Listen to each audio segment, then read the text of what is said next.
a la moderadora Iris Infante y a nuestro amigo Joel Perea.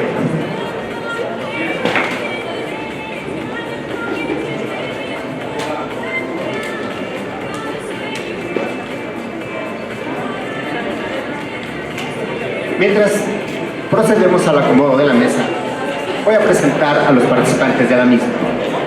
En primer lugar, la urbanista Iris Infante Cosío, quien será la moderadora de la misma. Actualmente es directora de Desarrollo Inmobiliario del Fideicomiso del Centro Histórico de la Ciudad de México. Es licenciada en Urbanismo y anteriormente fue jefe de Unidad Departamental de Estudios y Proyectos de la Secretaría de Desarrollo Urbano y Vivienda.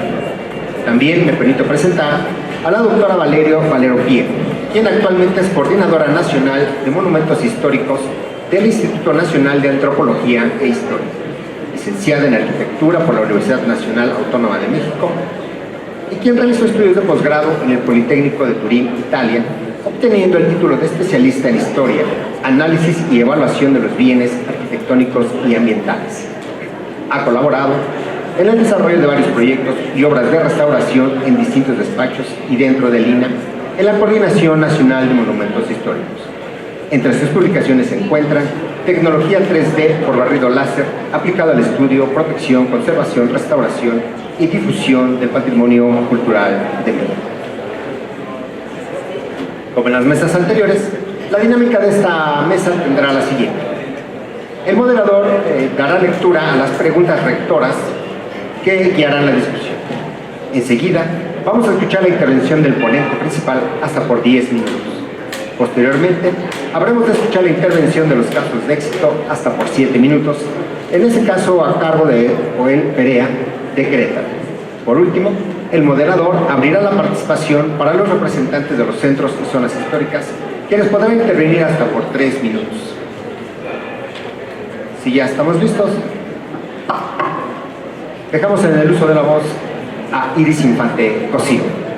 Bueno, pues buenas tardes. Muchas gracias por la invitación, la oportunidad de participar en esta primera cumbre de centros históricos y muy contentos de poder tener en la mesa compañeros, colegas de otros centros históricos del país y escuchar las experiencias positivas y también los retos que enfrentan cada uno de estos sitios.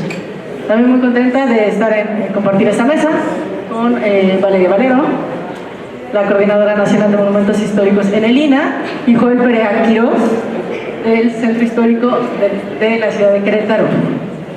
Bueno, tengo las 3 preguntas que me indicaron y vamos a empezar por ahí.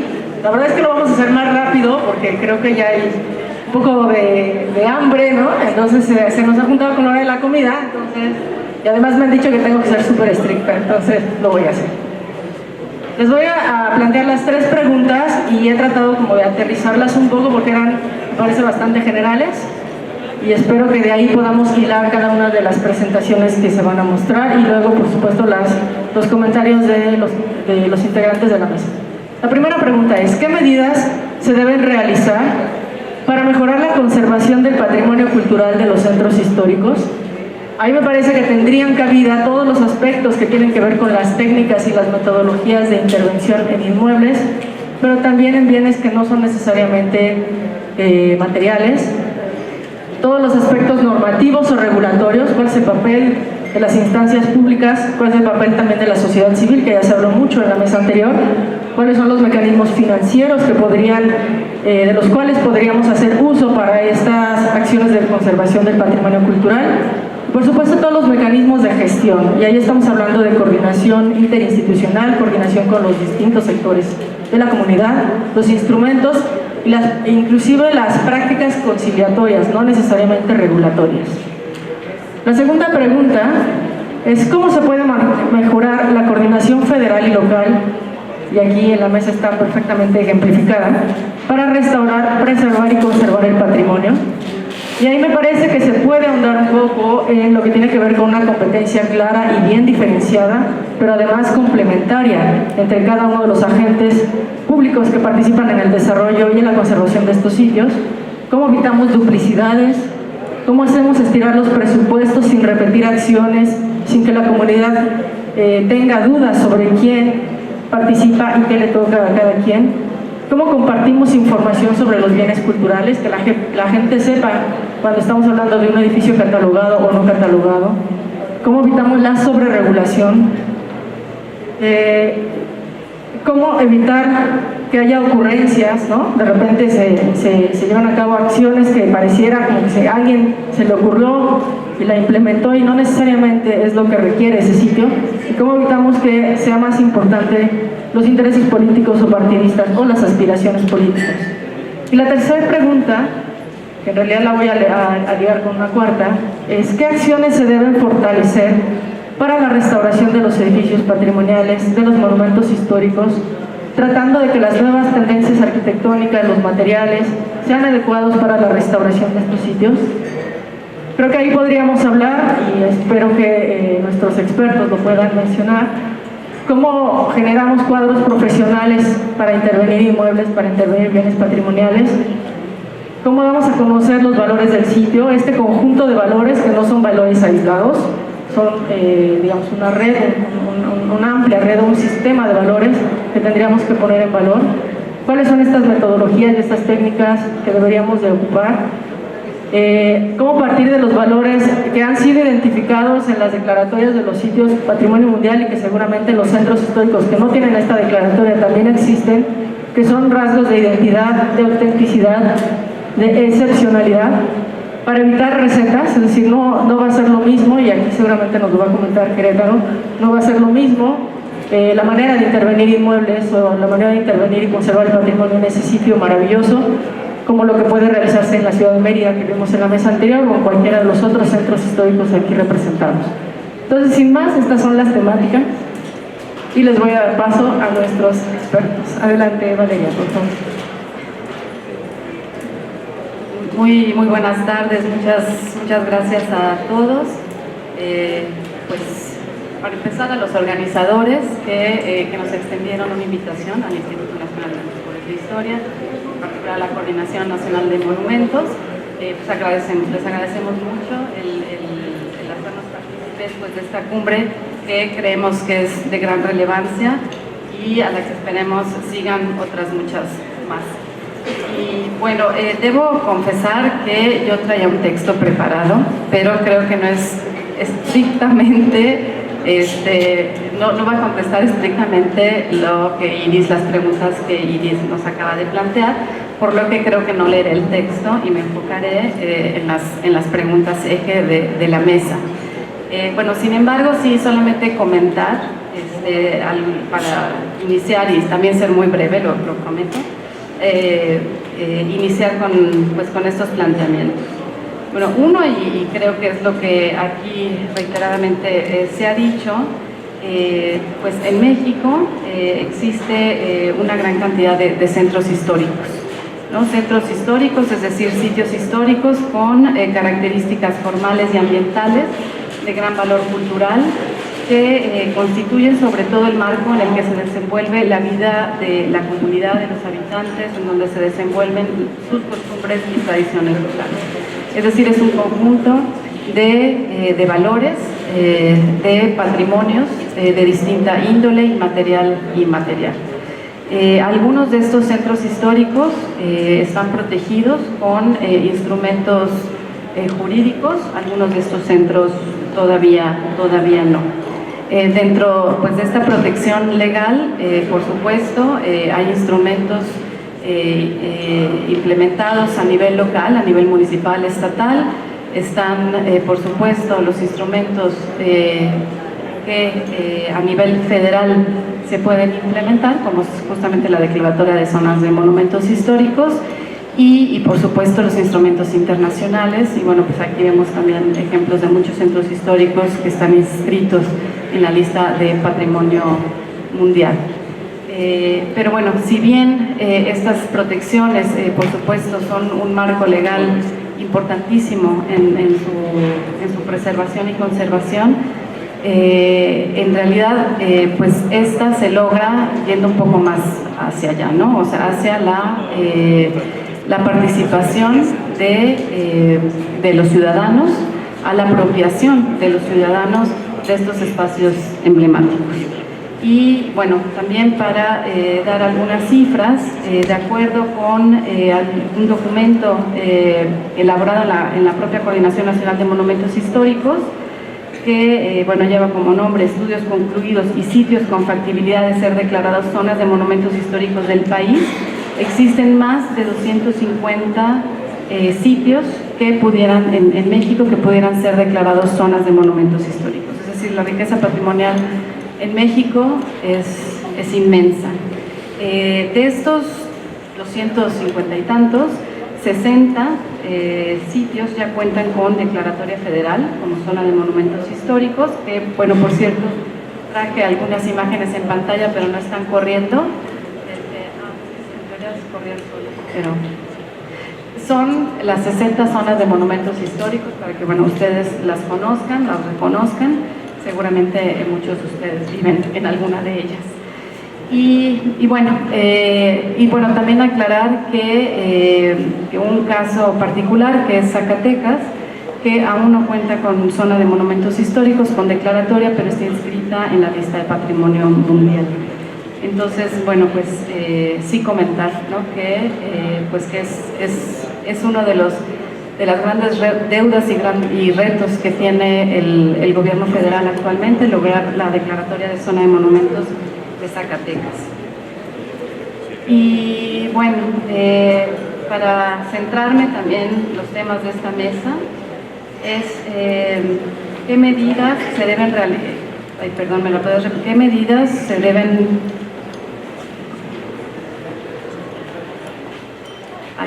se deben realizar para la conservación del patrimonio? Bueno, como ya mencioné, por supuesto los instrumentos legales ayudan, si no es lo único, ¿no?, que dicta, ¿no?, la conservación en estos sitios, son muy importantes.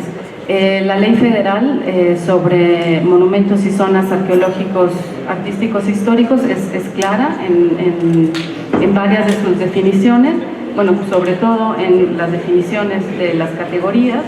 El caso de una zona de monumentos históricos, pues es el área que comprende varios monumentos históricos relacionados con un suceso nacional o la que se encuentra vinculada a hechos pretéritos de relevancia para el país, ¿no? Eso es lo que la ley la define, una zona, y bueno, y también la propia ley indica que los institutos, bueno, en el caso de las zonas de monumentos artísticos es el INBA, y en el caso de monumentos históricos es el INAH, pues somos competentes en normar todos los proyectos, todas las acciones que se realicen dentro de estas zonas de monumentos históricos.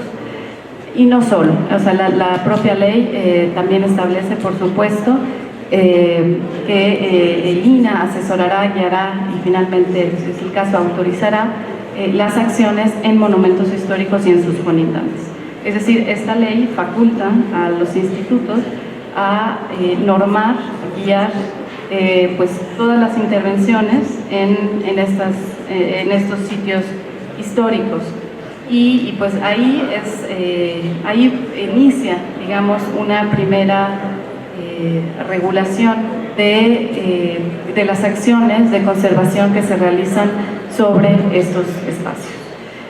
Fundamental, ya como también lo comentaba Iris, es que se realicen proyectos de restauración elaborados por especialistas en la materia, o sea, sean arquitectos restauradores o restauradores, dependiendo del bien, en bienes muebles, que realicen los proyectos de restauración, de intervención en estos bienes, justamente apegados a la disciplina de la restauración.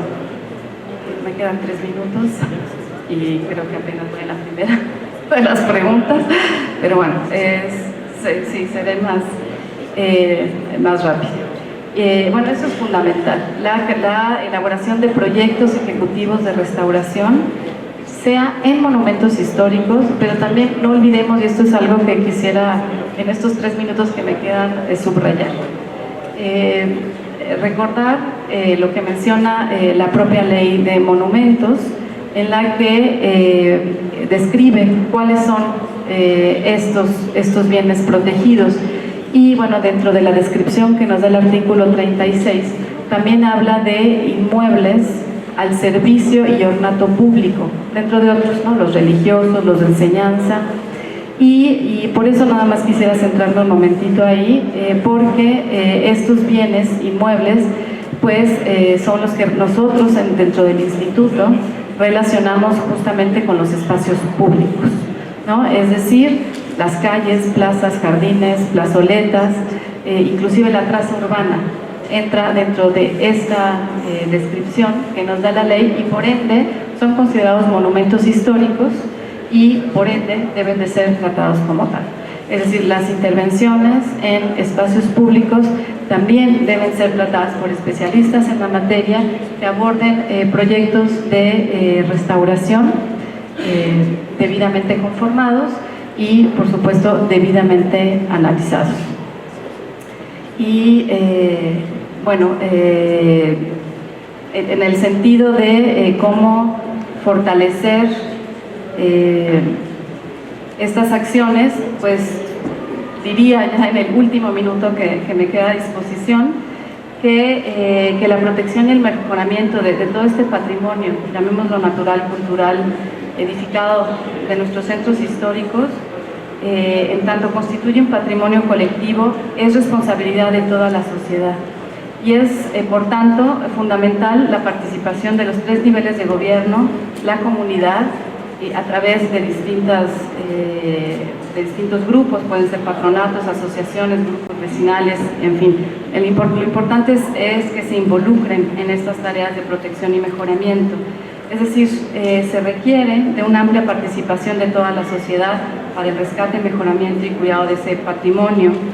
Y bueno, por supuesto que se requiere la participación decidida de las autoridades para canalizar recursos y dirigir esfuerzos.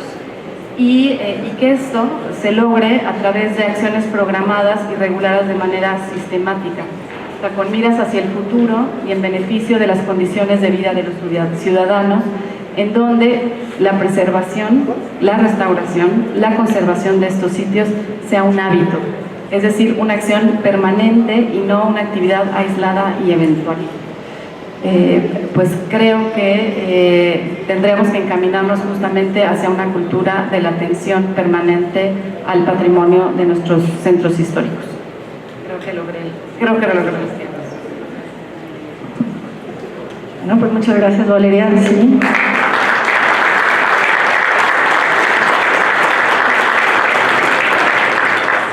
Efectivamente, lograste el objetivo de atender cada una de las preguntas y me parece que de manera satisfactoria. Entonces nos deja su presentación algunos temas que quisiera ir señalando y que seguramente formarán parte de la relatoría que se está haciendo de esta mesa. Efectivamente, la importancia de los instrumentos legales y el acompañamiento que prevé la propia ley federal a través del instituto, y el papel fundamental que tienen los municipios, las alcaldías en este esquema de, digamos, de un federalismo pleno, ¿no? Las intervenciones, la importancia de que las intervenciones sean llevadas a cabo por especialistas en la materia, formados en cada una de las áreas del conocimiento que tiene que ver con el patrimonio. El tema del espacio público, a mí particularmente como urbanista me interesa mucho el enfoque que se le da a la conservación del espacio público, a todos aquellos bienes que lo conforman, que a veces no son tan fáciles de leer, pero que ahí existen, la traza histórica, que es el elemento más perdurable sin duda de los centros históricos, y que también tiene que ser abordado con este nivel de especialización. La participación de todos los agentes del desarrollo, públicos o privados, del involucramiento de la comunidad para poder llevar a cabo la realización de acciones concretas, y sobre todo el papel determinante de las entidades públicas en ejercicios de planeación de largo plazo para la canalización de los recursos. Me parece que son como los temas principales que Valeria nos hizo favor de comentar. Ahora pasaremos la palabra a Joel. Joel nos va a hablar del caso de éxito en la ciudad de Querétaro. Adelante.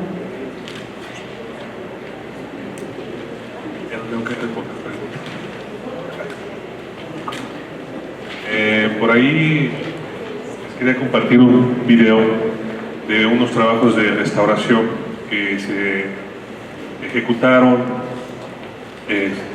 con recurso federal, Actualmente estoy en la Coordinación de Ciudades Patrimonio, que es donde estoy integrado, está anexa al Instituto Municipal de Planeación, por eso ven el logo del Instituto Municipal de Planeación. Quiero ir comentándoles estas preguntas que se me hacen muy oportunas en esta primera cumbre de centros históricos. Y antes que nada también agradecer la invitación de la autoridad del centro histórico, que con mucho gusto estamos aquí colaborando, y la felicitación de todos los demás compañeros de los centros históricos.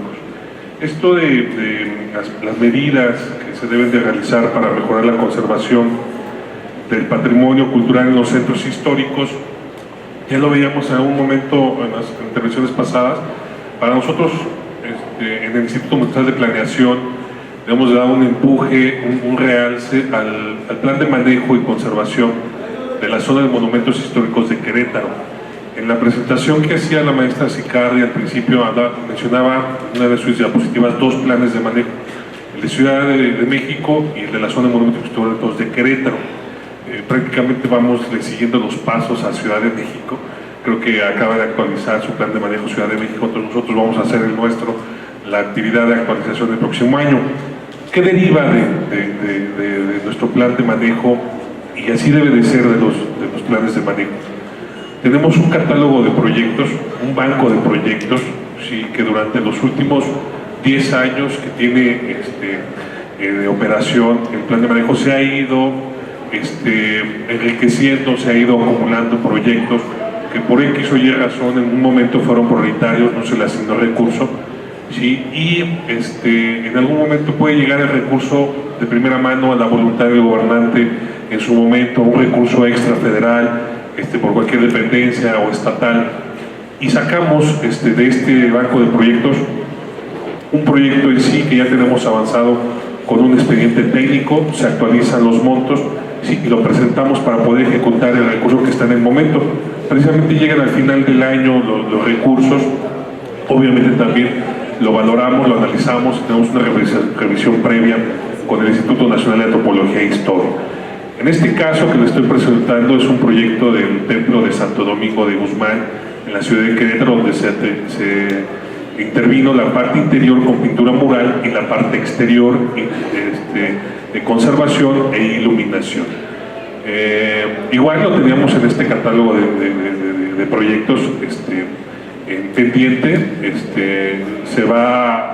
Conforme se van atendiendo los proyectos, se van subiendo, se van eliminando y se van quedando los siguientes que van en el listado prioritario. ¿Qué otra cosa tenemos como operación del plan de manejo? Tenemos una mesa de conservación, una mesa interinstitucional, donde nos reunimos periódicamente, por lo menos cada mes, cada 2 meses, no dejamos pasar, cada 2 meses, donde nos sentamos dependencias municipales, dependencias estatales, y en este caso la dependencia federal, que es el Instituto Nacional de Antropología e Historia, y vemos, analizamos, tratamos de generar algunas propuestas de solución de las problemáticas que se dan en el centro histórico. Y en esta mesa presentamos, en este caso nos toca a nosotros, la coordinación de Ciudades Patrimonio de la Humanidad a través del INPLAN, cuáles son los proyectos que se ejecutarán con los recursos que se tienen programados para el siguiente año. Entonces, esta es una práctica muy interesante que puede replicarse. Si no se tiene el plan de manejo, sí se puede tener la voluntad, en este caso, la primera autoridad que tiene cercanía con la ciudadanía, los gobiernos municipales, generar una mesa de coordinación, un comité técnico, una mesa donde estén involucradas las dependencias que intervienen en el sitio, y también invitar a los actores que se tienen en el centro histórico. Por otra parte, la segunda pregunta: ¿cómo se puede mejorar la coordinación federal y local para restaurar, preservar y conservar el patrimonio? Ya se ha mencionado, y es un punto importante, la actualización del marco normativo del Instituto Nacional de Antropología e Historia. Bueno, en fin, a cabo de todo, en el caso de planes de manejo muy concreto, no existe en la normativa nacional la definición de planes de manejo para sitios culturales. Solo existe la definición de planes de manejo para zonas naturales, sitios naturales, que deriva del marco jurídico de la preservación del medio ambiente y reservas naturales. Entonces, esa normativa antes eran 3, ahora son 2. Esa normativa solo aplica a todo el marco jurídico de protección del medio ambiente. Entonces habría que construir, ¿sí?, una normativa actualizada, ¿sí?, y a integrar el concepto de planes de manejo en el rubro de preservación de patrimonio cultural. Y esto alineando desde manera federal, actualizándolo de manera local, a los gobiernos municipales nos va a dar esa mejoría de coordinación.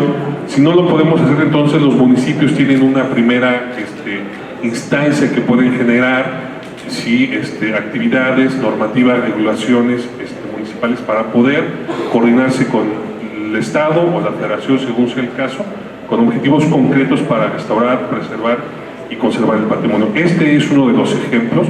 Nosotros tenemos esta mesa, generamos la propuesta, el gobierno federal nos da el recurso a través de la Dirección de Sitios y Monumentos, ¿sí?, y la ejecución la hace directamente el municipio.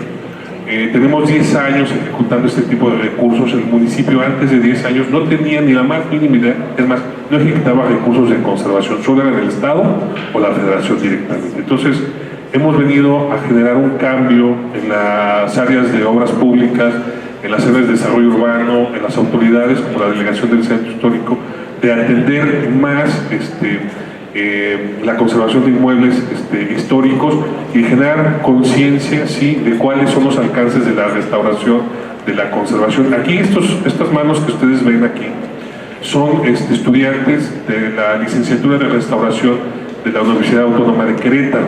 Procuramos que los contratistas que están ejecutando la obra, que son los ganadores, inviten a participar en las prácticas, o ya con conocimiento más avanzado de las licenciaturas, a poder participar en nuestros trabajos de restauración. Entonces estamos generando o dándole prácticas directas a nuevas generaciones de restauradores en Querétaro.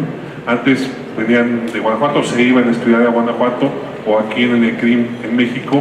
Ahora estamos generando esta otra oleada de restauradores que a futuro tenemos una responsabilidad y tenemos un descanso en el cual vamos a tener esa certeza que va a haber generaciones de nuevos restauradores. Y a ver si me da tiempo de las últimas acciones. Digo, ¿qué acciones deben de fortalecerse para la restauración de los edificios patrimoniales y monumentos históricos para recuperar adecuadamente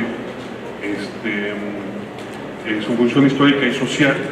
Pues es esto, ¿no? Generar conciencia a las siguientes generaciones de que hay un legado que hemos recibido, que tenemos la obligación de conservar para poder seguir conservándolo para las generaciones futuras.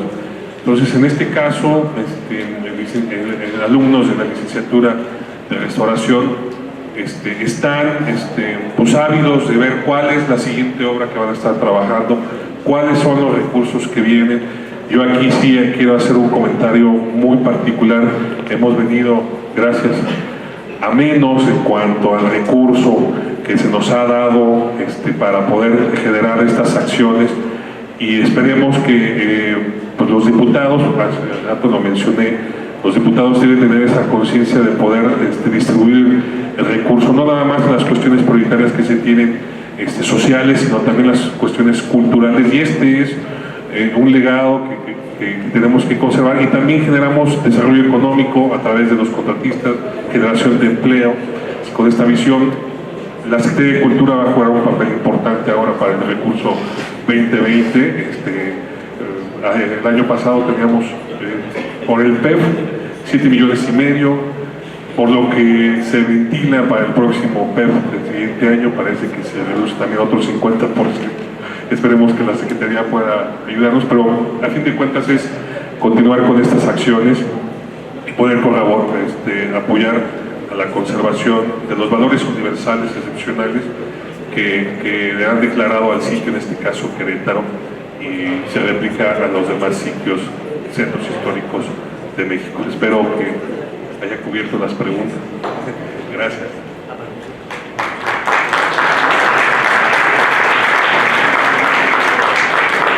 Bueno, yo tengo algunas notas que tomé de la presentación de Joel, pero quisiera antes pues abrir la mesa a las preguntas que los participantes tuvieran. ¿Alguna intervención que deseen hacer? Ya tienen hambre, pero efectivamente. María Orizaba.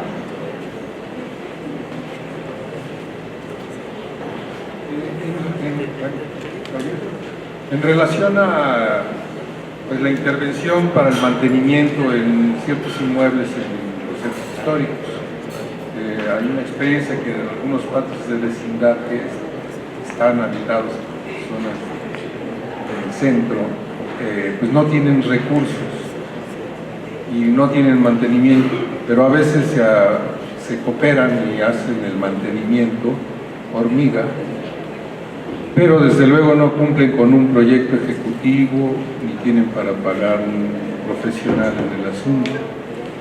Entonces yo quisiera preguntar si en la norma hay algo o en los apoyos de las instituciones para que se puedan realizar de manera adecuada estos mantenimientos.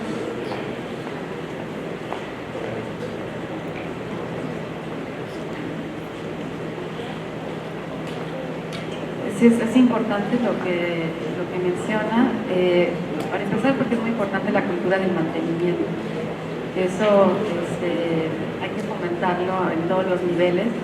Lo vimos ahora con los sismos, los daños se agravaron de una manera exponencial, justamente porque los edificios ya tenían cierta vulnerabilidad por la falta de mantenimiento. Entonces, eso es fundamental. Sí entendemos que a veces hay situaciones en las que los propietarios no tienen los recursos para afrontar este tema, mucho menos los conocimientos, ¿no? Técnicos especializados, y es por eso que el INAH ofrece gratuitamente la asesoría. Existen especialistas en el INAH de, por supuesto, bienes muebles, inmuebles y otros tantos que pueden aportar a la realización de, si no un proyecto ejecutivo como tal, sí recomendaciones que puedan guiar las acciones de mantenimiento. Obviamente, entre más dejemos los inmuebles sin atender, pues es que ese mantenimiento se va a convertir en una intervención más seria. Una intervención más seria sí se tiene que atender con especialistas en restauración, porque implican estudios específicos, en algunas ocasiones estructurales, donde pues sí tiene que intervenir ya un especialista en este tipo de estructuras. Entonces, si no lo dejamos llegar hasta ese punto, perfectamente unas acciones de mantenimiento periódico cotidiano se pueden solventar con asesorías que el propio instituto ofrece en este caso.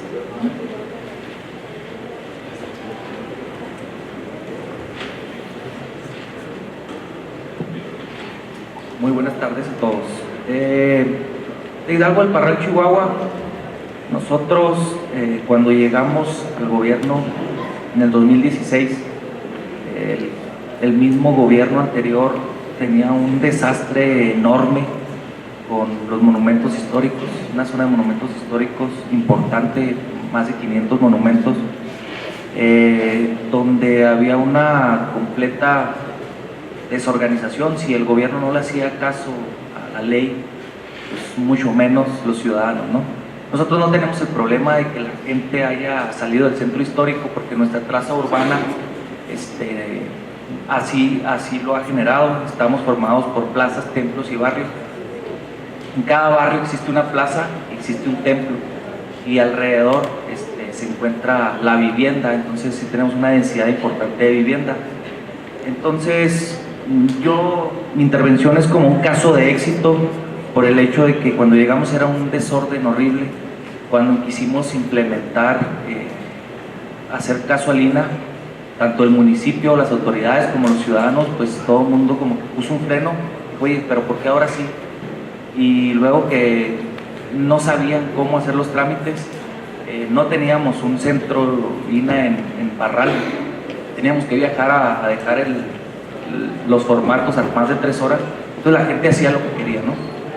Decidimos acatar la ley, pusimos una ventanilla de trámites para recibir nosotros los trámites y pasarlos al INAH.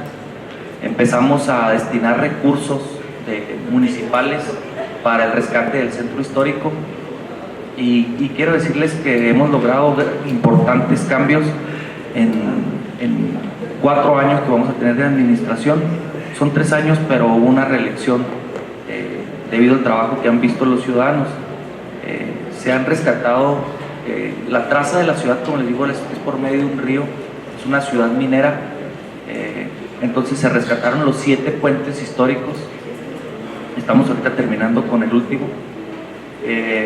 Hicimos un trabajo de iluminación muy importante en todos los monumentos históricos, en los más importantes, en las iglesias, en los templos, en las plazas, en las fincas más importantes de los mineros, y llegaron en su época. Pero además de esto, hemos trabajado muy de la mano con el INA. Hace menos de 10 días estuvimos aquí en la Ciudad de México con un proyecto que quedó a medias, tirado por la administración pasada. Estuvimos aquí con Valeria, y quiero agradecer por la apertura que nos dio. Estamos trabajando en eso para invitarla a parar. Entonces, el caso de éxito es lo siguiente: estar con bastante comunicación con el INA, tener mucha comunicación con ellos, estar en constante intercambio de proyectos, porque nuestro centro histórico ha cambiado mucho en estos 4 años. La gente me llamaba mucho el comentario que hacía Ciro, donde decía, bueno, y vamos a ver cómo sí, porque la gente de Parral empezó a llamarle, en vez del INA decían el INO, porque para todo dicen que no, pero pues no es que dijeran que no, sino que pues no se hacía ni el trámite correspondiente, ¿verdad? Entonces, la mentalidad de la gente ha cambiado mucho por esa coordinación tan importante que hemos tenido con ellos, y Parral, su centro histórico ha cambiado mucho. No tenemos el problema de que la gente ha salido del centro histórico. Y bueno, comentar también que como lo decían anteriormente, pues obras públicas o desarrollo urbano era el encargado del centro histórico, y generalmente era obras públicas, y siempre había al frente un ingeniero. Pues no conocía el centro histórico, no conocía la ley, no tenía la sensibilidad de cuidar el patrimonio.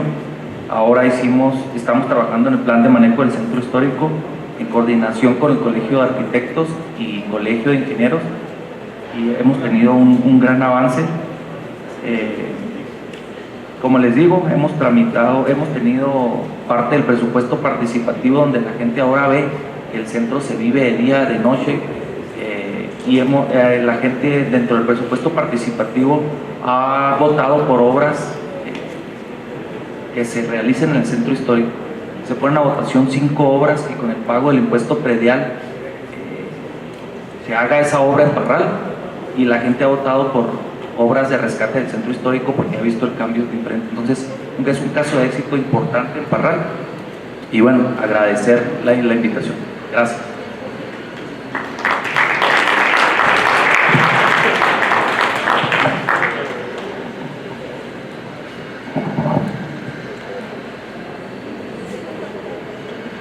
Gracias, muy buenas. Bueno, gracias, buenas tardes. Su servidor Juan Manuel Botello, de la Secretaría de Desarrollo Urbano del municipio de Zacatecas. Bueno, 2 cuestiones muy rápidas. La primera, el municipio de Zacatecas ya se implementó la ventanilla única de gestión en coordinación con el Instituto Nacional de Antropología e Historia, y también se sumó Gobierno del Estado a través de la Secretaría de Desarrollo Urbano.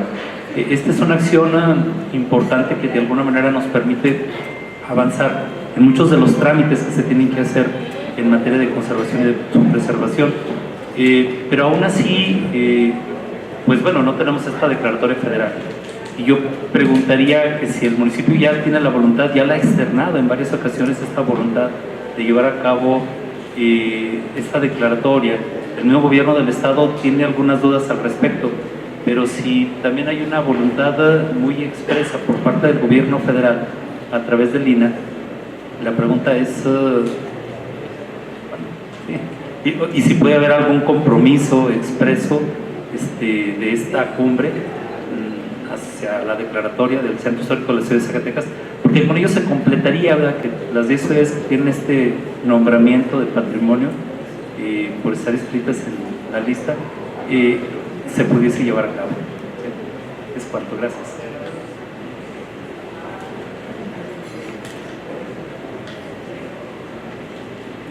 Buenas tardes. Yo solamente quiero compartirles una experiencia en Campeche para quitar esa mala imagen que tiene de alguna manera el municipio instituto acerca de los obstáculos que pueden tener para las intervenciones.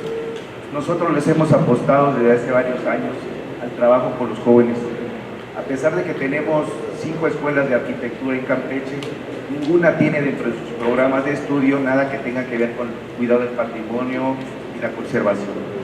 Sin embargo, para contrarrestar esto, hemos hecho trabajos con estos muchachos haciendo campañas de concientización.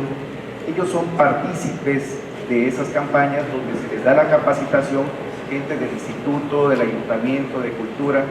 A través de sus instituciones le inyectan conocimiento a los muchachos para contrarrestar esto, y ellos a su vez van a tocan las casas y todas las puertas de lo que es el centro histórico, entregan un folletín y platicando un poco de la experiencia y de la importancia y el valor que tiene su vivienda, ¿no? En este caso los edificios históricos allá. Ese es uno de los puntos que hemos hecho. Sin embargo, esta campaña también la hemos extendido a trabajar un proyecto que alguna vez ya escucharon ustedes, que es el arquitecto de su comunidad, donde a los muchachos con ese mismo conocimiento a través de las instituciones, ellos hacen los trámites del INAH, lo que muy difícilmente a los usuarios dicen, no quiero ir al INAH porque me ponen obstáculos que tengo que entregar planos, fotografías, etcétera, ¿no? Entonces estos muchachos le hacen el trámite a los usuarios, les explican, y de manera gratuita, en este caso la Secretaría de Cultura financia pues unas becas a los muchachos para que ellos a través funjan como intermediarios de esa campaña, ¿no? De que puedan tener acceso al cuidado de los monumentos. Entonces es un poco la experiencia que hemos tenido y que nos ha funcionado, aunque es un trabajo muy arduo y muy lento, porque pues cada generación los muchachos van cambiando, no todo se queda, pero le inyectamos esa idea de lo que es el cuidado del patrimonio y a su vez lo sirven a la comunidad.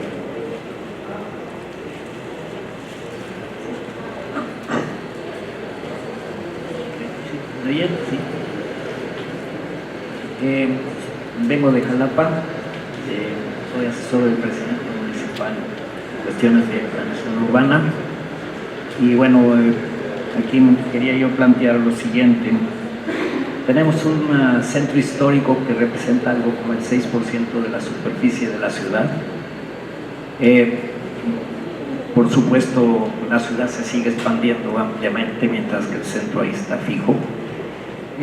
Tenemos 186 monumentos históricos adentro del perímetro A. Sí tenemos un decreto formal. Sin embargo, vamos a decir, todos estos monumentos, muchos de ellos están realmente en ruinas, y mucho de esto obedece, vamos a decir, a cuestiones de especulación urbana. Simplemente no es problema vamos a decir, de recursos económicos, sino al contrario. Pero de alguna manera por negligencia simplemente esperan que se caigan para convertirlos en estacionamientos, o quizás buscar estructuras mucho más grandes para especular, ¿no? Obviamente más con el suelo. Un poco ahorita precisamente oyendo aquí a don Ciro Caraballo, ¿no? Con su contundencia, ¿no? Creo que también en este caso nosotros estamos llegando a un punto en donde no tenemos nada más que hacer que, vamos a decir, simplemente ser, vamos a decir así, de estrictos. O sea, de alguna manera, vamos a decir, no podemos dejar seguir perdiendo, vamos a decir, estos edificios, ¿no? Los edificios históricos que de alguna manera ya son, vamos a decir, contados, ¿no? Queremos, vamos a decir, simplemente prohibir la demolición de sus estructuras, ¿sí? Y esto lo haremos, vamos a decir, por medio del programa de ordenamiento urbano que en este momento llevamos a cabo, y lo mismo estaremos haciéndolo por medio, vamos a decir, de impedir, vamos a decir, el otorgamiento de licencias de demolición, ¿no? De tal manera que, vamos a decir, podremos tener algún control sobre esto, pero sobre todo, vamos a decir, porque por supuesto, vamos a decir, todo el conjunto de edificios todavía de alguna manera denotan, vamos a decir, una ciudad sumamente bella que poco a poco, vamos a decir, vamos perdiendo. No podemos decir que, vamos a decir, todos los espacios abiertos que están en el centro histórico, vamos a decir, se han conservado en su totalidad, ¿no? O sea, las calles no se han transformado, vamos a decir, en más amplias, nunca se han, vamos a decir, ampliado o recortado en ese sentido. pero de todas maneras vamos a decir lo que vienen siendo las estructuras, vamos a decir, levantadas, cada vez son menores. Ahora, los edificios que están en propiedad, vamos a decir, del gobierno federal, de estatal o municipal, ¿no? O de la Universidad Veracruzana, esos, vamos a decir, de alguna manera logran tener recursos para ser restaurados y van bien, ¿no? O sea, más o menos los tenemos completos. No sucede así con todas las estructuras, vamos a decir, en manos de particulares, ¿no? Bueno, es básicamente lo que estamos. Creo que sea la última. Señor de Terrón, por favor. Voy a ser así breve. Ahí en el municipio de Torreón nosotros iniciamos con 70 edificios catalogados y con el apoyo del INA y del INBA estamos cerrando con 139. El plan de nosotros de trabajo fue tratar de preservar nuestro patrimonio histórico. Sin embargo, nos hemos topado, pues sí, con el INO, ¿verdad? De alguna forma, en el sentido de las intervenciones, y no es decir que no hemos tenido apoyo, lo hemos tenido y de sobremanera. Sobre todo, yo pienso que la legislación en la cuestión de restauración de monumentos históricos, yo creo que no sé si le tienen que dar una actualizada o algo así, porque te piden que tiene que ser un enjarre hecho a base de piedra de cal viva, con baba de nopal, que déjalo 2 días y que no sé qué. Y bueno, pues eso ya pues no opera. O sea, me refiero en el sentido de que ya las caleras no te venden la cal viva. Batallas mucho para conseguir ese tipo de productos. Entonces, yo pienso, por eso hablo en el sentido de que deben tener cierta flexibilidad en buscar la forma de cómo hacer que las cosas se den, en el sentido de que si no hay cal viva, porque ya las caleras no te la venden porque es su materia prima, entonces ya te venden la cal hidratada, pues bueno, ver la forma de cómo hacer ese tipo de procesos, porque siento que está muy ido a lo prehistórico, a lo que es ¿cómo se llama? Sí, o sea, a lo prehispánico, perdón, a la antropología, ¿no? Entonces, yo siento que no puedes catalogar en el mismo sentido, poner en la balanza lo que es restauración de algo muy viejo a algo que está un poquito con más modernidad. O sea, no es lo mismo una pirámide que un edificio que tenga 100 años. Entonces yo siento que se tendrá que hacer como una actualización de eso, porque no puedo tratar de la misma forma una cosa de la otra. Y siento que no hay esa división como tal en el proceso de la cuestión de restauración. En el otro sentido, la gente, nosotros pues hacemos el sentido de catalogar para proteger el patrimonio, y la gente está ávida de decir, oye, a ver, o sea, me vas a proteger mi edificio, o sea, qué padre, ¿va? Pero ¿y luego? ¿Qué me van a dar a mí? O sea, ¿qué beneficios tengo al tener un edificio catalogado? O sea, ¿qué me van a traer recursos? ¿Le van a invertir? ¿A qué me comprometo yo? Y yo sé que mucho recae en el sentido municipal, que da los incentivos es el gobierno municipal, y el estatal y el federal como que se hacen a un ladito. Sin embargo, yo federal sí me encargo de decirte cómo no, o sea, tratar de si lo vas a intervenir bajo estas condiciones, o sea, me pones condiciones a algo que no. Entonces yo pienso que sí se tiene que trabajar un poquito más en eso y buscar el apoyo para que la gente agarre esa identidad del edificio, porque muchas veces los dueños de los edificios no, o sea, no son ni de ellos, o sea, al final de cuentas era de su abuelo o de su tatarabuelo que se lo fue heredando, y entonces el sentido de pertenencia, pues ellos lo tienen como algo que les dejaron, sin embargo no tienen el cariño que tuvo su antecesor. Entonces quisiera que sí viéramos la forma de cómo podemos ir viendo ese tipo de, poner en la balanza ese tipo de intervenciones, ¿verdad?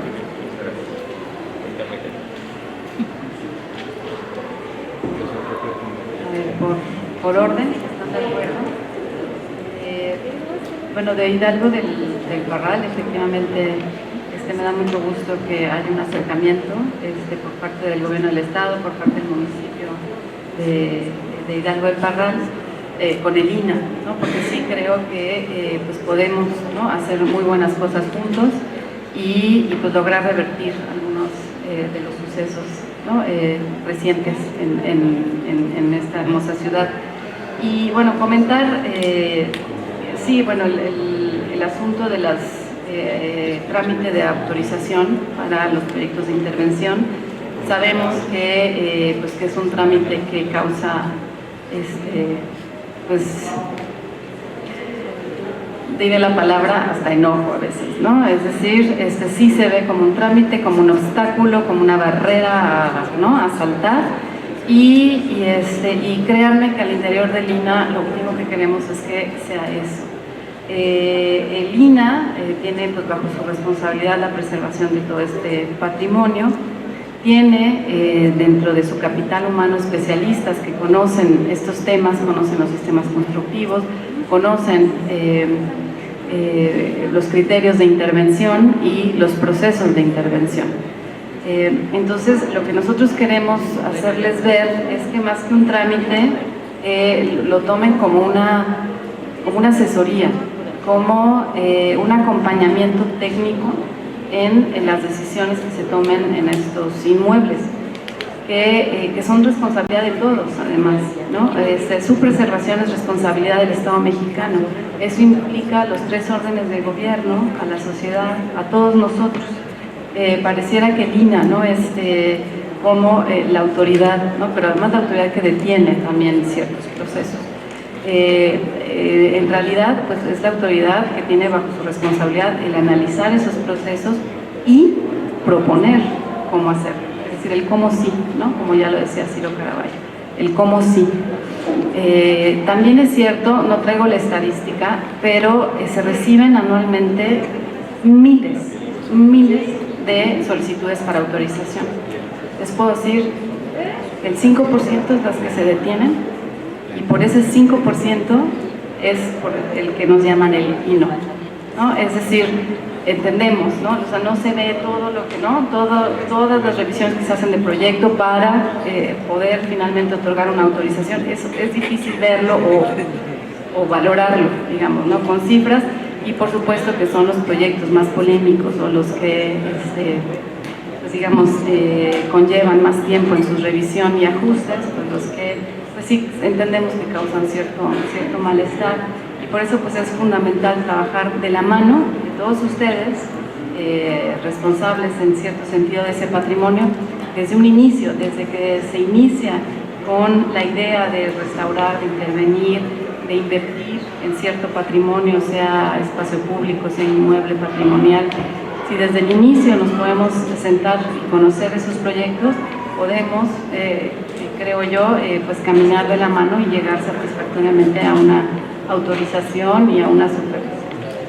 El tema de las ventanillas únicas es fundamental. Yo también invitaría a ciudades que no tengan ahorita, ¿no?, implementada una ventanilla única en su ciudad, que se tengan que trasladar a las ciudades capitales a hacer los trámites con el INAH, de acercarse con nosotros y ver de qué manera podemos hacer convenios de colaboración para instalar esas ventanillas, que realmente han resultado ser muy exitosas, porque efectivamente trabajamos de manera coordinada y agilizamos también los trámites, ¿no? Entonces todos estamos como más tranquilos, más contentos, y sobre todo la ciudadanía.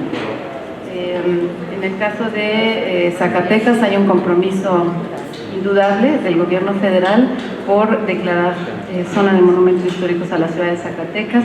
Se han trabajado muchos años en los estudios técnicos. Sí es importante socializar, y yo creo que en eso será muy importante la colaboración de ustedes, socializar el proyecto de declaratoria, bueno, porque ya hay ciertas modificaciones a la ley federal para realizar estas declaratorias, y una muy importante es que se somete también a, lo voy a decir en palabras coloquiales, a consideración de la población. Es decir, los ciudadanos, los habitantes de ese espacio tienen posibilidad de inconformarse si no están de acuerdo. Por eso es necesaria una labor muy intensa para socializar el proyecto de declaratoria, para hacerles ver la importancia, los beneficios que va a traer, y bueno, y pues también con esto pues el Estado mexicano estaría resolviendo, ¿no?, una deuda histórica, pero sí, reiteramos la mejor disposición y pues ya tendremos un acercamiento directo. En el caso de Campeche, fundamental la formación desde las escuelas, ya en esta cultura de la conservación y sobre todo de la apreciación del patrimonio cultural. Efectivamente, muchas escuelas de arquitectura, y me incluyo, estudié en la Universidad Nacional, en la Facultad de Arquitectura, no siempre sus programas de estudios incorporan el patrimonio cultural, ¿no?, como un aspecto fundamental a considerar, y pues el quehacer de los arquitectos es fundamental para su preservación. Entonces desde ahí tenemos que iniciar y pues ojalá que se pueda replicar también esto en otras ciudades. El tema, bueno, Jalapa, sí tenemos en otras muchas ciudades pues el problema de la especulación y efectivamente propietarios prefieren dejar caer, ¿no?, sus monumentos históricos pues con miras, ¿no?, a construir algo que pudiera rendirles, ¿no?, o serles más beneficiosos, ¿no? Pues eso también yo creo, y retomando el tema de esta confluencia, ¿no?, pues de normatividades a distintos niveles, es muy importante que se puedan implementar este tipo de candados que ustedes están implementando. Recordé escuchándolo, en España, por ejemplo, con la demolición de un monumento histórico, bueno, sí es intencional, por supuesto, que también en México es causa de denuncia penal, ¿no? Ya es un tema que va más allá. Pero también, aunque sea por descuido, olvido, lo pongo entre comillas, implementan ciertos candados que, por ejemplo, no permiten construir más de la volumetría que el monumento histórico tenía. Es decir, si ellos lo dejan caer porque quieren ahí construir una torre de departamentos, no lo van a poder hacer, van a tener que conservar los volúmenes que tenía el monumento histórico, ¿no? Entonces eso ya, pues digamos que empieza a desincentivar, ¿no?, esta especulación, pero no es fácil porque es responsabilidad de los propietarios, y eso es muy importante, el conservar sus inmuebles, ¿no? Es su responsabilidad principal. Ya, perdón. En el caso de Torreón, pues felicitarlos porque la actualización de los catálogos es fundamental, eso pues también para todas las demás ciudades. Comentarles también que el instituto, el INA, puso este año, hace un mes más o menos, a disposición el catálogo de monumentos históricos inmuebles en línea. Entonces, si bien no está al 100%, o sea, no contiene el 100% de la información existente, hay un 80% ya subido en el sistema que se puede consultar. De todas maneras, si ustedes si tuvieran dudas de qué patrimonio está catalogado, pues nos pueden consultar directamente, por supuesto, en la Coordinación Nacional de Monumentos, pero esperamos que en breve podamos ya subir toda la información restante. Y bueno, recordar que también la actividad de catálogo es permanente y el INA sigue trabajando en ello. También por eso, pues el trabajo con ustedes es fundamental, porque bueno, pues el INA va avanzando conforme pues, recursos humanos, ¿no? Y no es a un ritmo en realidad ideal, pero si tenemos el apoyo de gobiernos municipales, estatales, universidades o demás, ¿no?, instituciones interesadas, podríamos avanzar de manera muy rápida.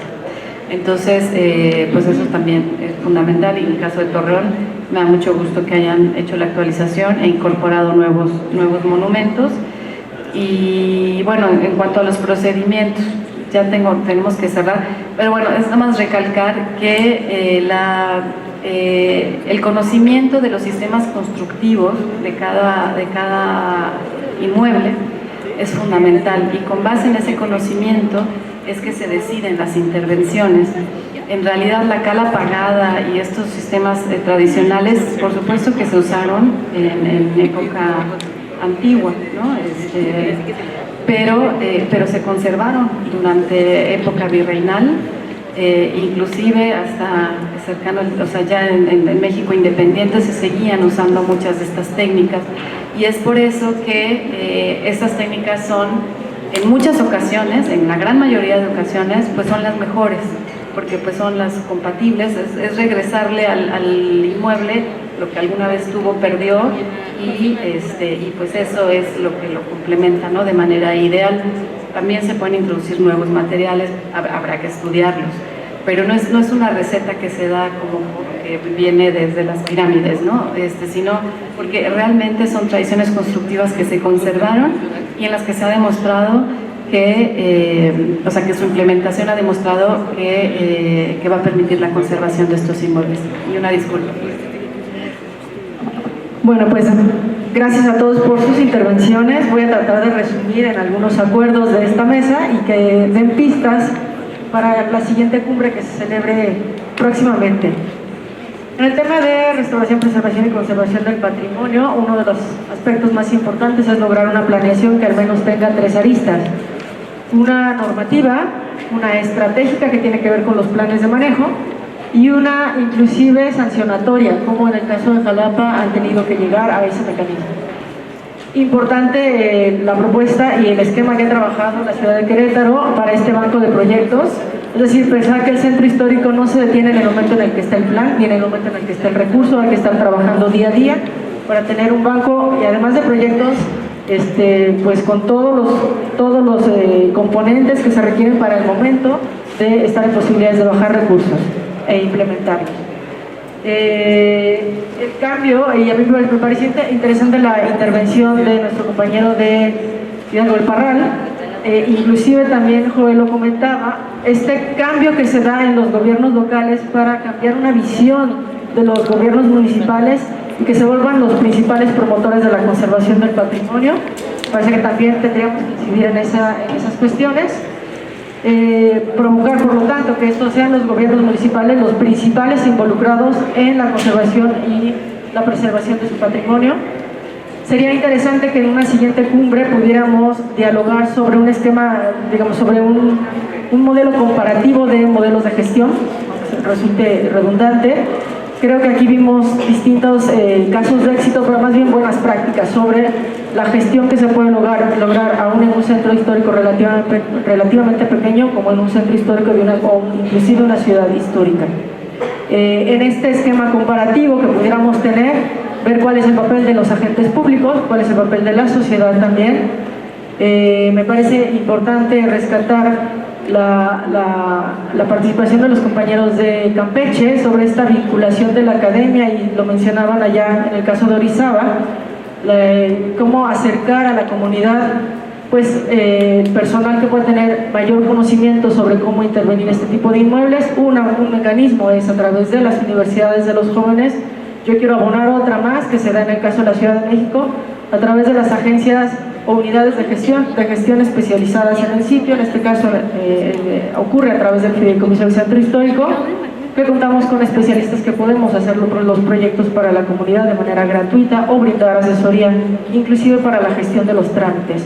Y finalmente, construir un esquema de instrumentos fiscales y financieros que permitan no solamente potenciar y llevar a cabo la concreción de proyectos y la ejecución de las obras, sino también vincularlo a un tema que tiene que ver con que la comunidad se puede volver ellos mismos gestores o, digamos, actores para la obtención de recursos para proyectos propios. Lo vimos con el ejercicio de presupuestos participativos que se mencionaron anteriormente, y me parece que por ahí también la búsqueda de recursos no nada más debería de ser una tarea de las entidades públicas, también de la propia comunidad, de manera organizada y capacitada debidamente.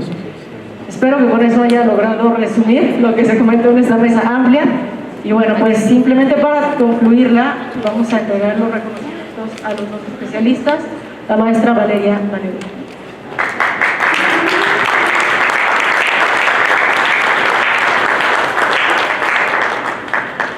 Y a Joel Perea Quirós. La maestra Guillermo Lublo entrega el reconocimiento a la espléndida moderación del urbanista Iris Infante Cosío. Los acuerdos leídos por la moderación serán incorporados a la integración de la relatoría final del evento.